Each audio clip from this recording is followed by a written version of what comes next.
Assalamualaikum warahmatullahi wabarakatuh. Alhamdulillahirrabbilalamin. Wassalatu wassalamu ala asrafil anbiya'i wal mursalin Sayyidina Muhammadin.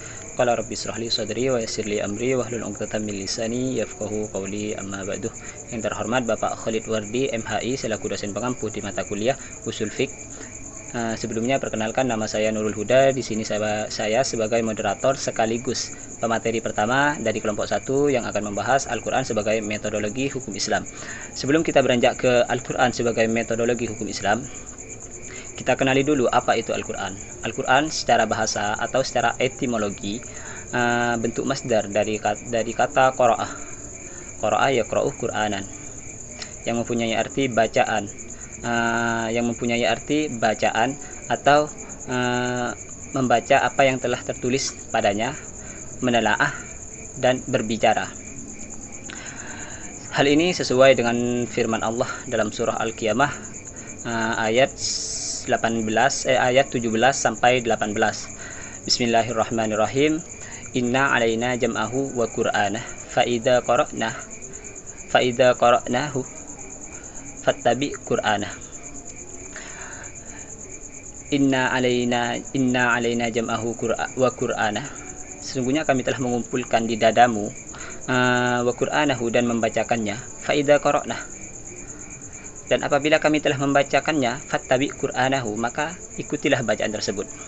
Sedangkan menurut istilah atau terminologis, di sini kami banyak menemukan definisi-definisi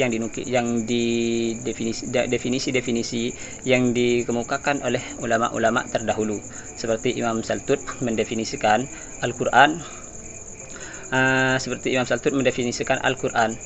adalah lafaz Arabi yang diturunkan kepada Nabi Muhammad dan dinukilkan kepada kita secara mutawatir. Artinya dinukilkan kepada kita secara mutawatir itu secara berurutan, tidak langsung jadi Al-Quran utuh satu, akan tetapi secara berurutan.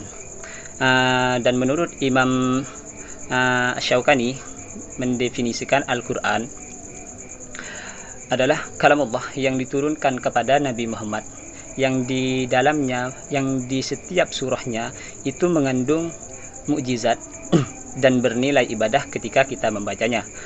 Sedangkan menurut Imam As-Subki mendefinisikan Al-Quran lafaz yang diturunkan kepada Nabi Muhammad. Assalamualaikum warahmatullahi wabarakatuh.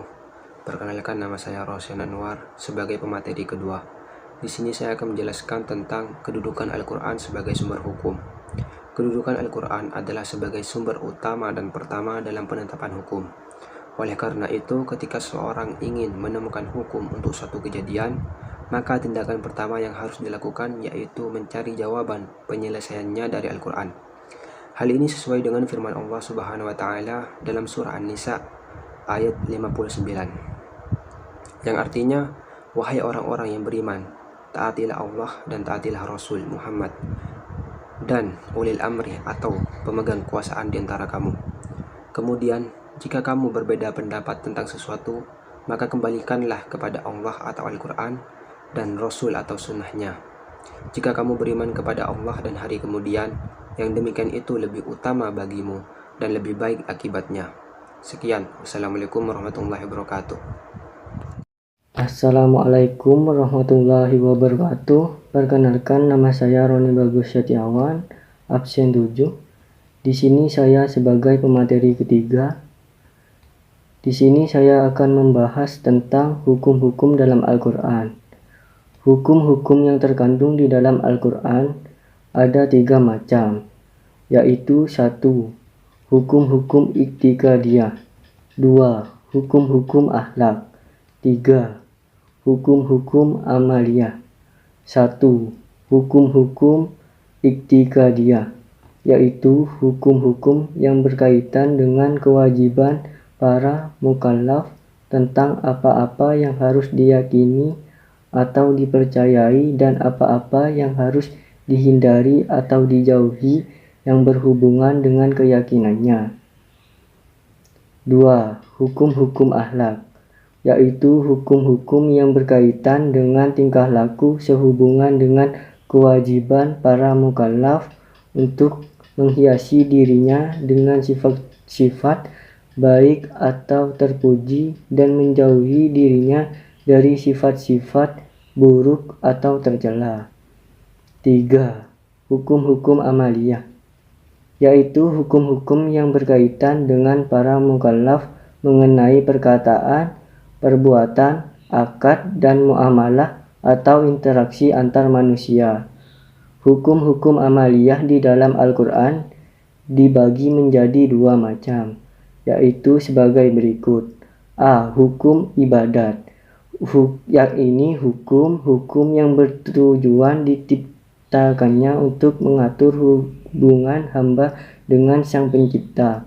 B. Hukum-hukum muamalat, yakni hukum-hukum yang bertujuan diciptakannya untuk mengatur hubungan antar sesama manusia, baik sebagai perseorangan maupun bermasyarakat. Sekian dari saya. Wassalamualaikum warahmatullahi wabarakatuh. Assalamualaikum warahmatullahi wabarakatuh. Saya Arif Firman Dinata. Di sini saya sebagai pemateri keempat. Di sini saya akan membahas tentang metode Al-Quran dalam penjelasan hukum Islam. Dilihat dari penjelasannya terhadap hukum, ada 3 cara atau metode yang digunakan Al-Quran, yaitu sebagai berikut. Yang pertama secara jaz'i atau terperinci. Maksud dari penjelasan secara jaz'i atau terperinci ialah bahwasanya apa yang Allah jelaskan di dalam Al-Quran dijelaskan secara lengkap, sehingga penjelasan tersebut dapat dilaksanakan sesuai dengan apa yang tertera di dalam Al-Quran. Meski tidak dijelaskan oleh Nabi Muhammad dengan sunnahnya, penjelasan tersebut sudah terang maksudnya, dan tidak memberikan peluang adanya pemahaman lain. Yang kedua, secara kulli atau global. Maksud dari penjelasan secara kulli atau global ialah bahwasanya apa yang Allah jelaskan di dalam Al-Quran dijelaskan secara garis besar atau tidak dijelaskan secara detail atau terperinci. Dan yang ketiga, secara isyarah. Maksud dari penjelasan secara isyarah ialah bahwasanya apa yang Allah dijelaskan di dalam Al-Quran, selain terdapat penjelasan yang langsung, disebutkan di dalam penjelasan tersebut ada maksud lain yang terkandung yang berupa penjelasan dengan isyarat. Dengan demikian, satu ayat Al-Quran dapat memberikan beberapa maksud atau penjelasan lain. Sekian penjelasan dari saya. Wassalamualaikum warahmatullahi wabarakatuh. Assalamualaikum warahmatullahi wabarakatuh. Perkenalkan, nama saya Setiawan Eko Yudi. NIM 213830411108 dari Prodi Akuntansi Syariah kelas D. Nomor absen 9. Di sini saya akan melanjutkan dari pemateri 4, yaitu E. Pandangan Al-Quran sebagai sumber hukum menurut mazhab. Berikut ini pandangan Al-Quran sebagai sumber hukum menurut mazhab sebagai berikut. 1. Pandangan Imam Abu Hanifah. Imam Abu Hanifah sependapat dengan jumhur bahwa Al-Quran merupakan sumber hukum pertama Islam. Namun ia berbeda mengenai Al-Quran itu, apakah mencakup makna dan lafaz atau maknanya saja. Yaitu yang kedua, pandangan Imam Malik. Menurut Imam Malik, hakikat Al-Quran adalah kalam Allah yang lafaz dan maknanya berasal dari Allah Subhanahu wa Ta'ala sebagai sumber hukum Islam, dan dia berpendapat bahwa Al-Quran itu bukan makhluk karena kalam Allah termasuk sifat Allah. Dan yang ketiga, pandangan Imam Syafi'i.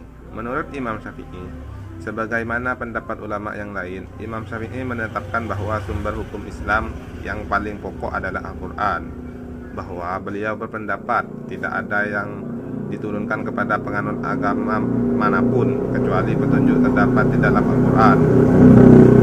Dan yang keempat, pandangan Imam Ibnu Hamdal. Pandangan Imam Ahmad sama dengan Imam Syafi'i dalam memposisikan Al-Quran kecuali sumber utama hukum Islam, dan selanjutnya diikuti oleh sunnah. Al-Quran merupakan sumber dan tiangnya agama Islam, yang di dalamnya terdapat sebagai kaidah yang tidak akan berubah dengan perubahan zaman dan tempat. Mungkin itu yang bisa saya sampaikan. Wassalamualaikum warahmatullahi wabarakatuh.